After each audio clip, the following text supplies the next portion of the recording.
G'day guys, I'm Majd from Back in Motion Health Group, and I'm here to show you how to tape a shoulder. There are lots of different kinds of shoulder taping you can do. This one's going to be for instability, right? So we want to stop that ball moving too much in that socket.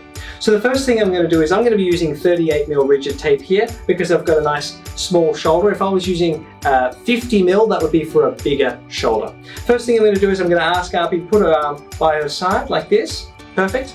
I'm going to start at the very front of the pec, come right back round, laying the tape down nice and gently to form our first anchor point. The second anchor point is going to go around the bicep.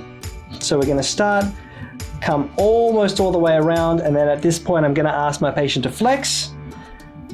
That way, when the bicep is activated during sport, it's not going to feel too uncomfortable and tight around that area.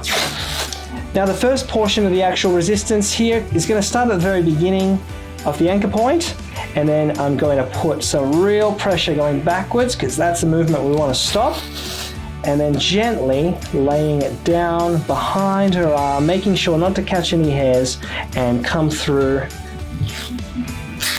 and meet up at that second anchor point. I'm going to do the exact same thing, except I'm just going to fan it out on a slightly different angle so I cover more of that joint. So I'm going to lock it off. I'm going to do exactly the same as I did at the very beginning. Come right round, laying that tape down, lock off the top portion,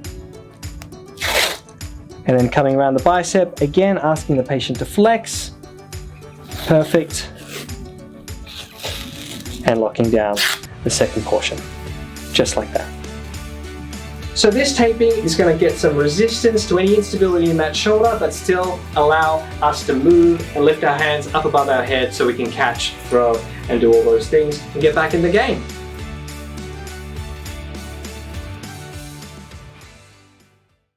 So if you want to book in for a free initial assessment at Back in Motion Broville, click the QR code or the link in the description below.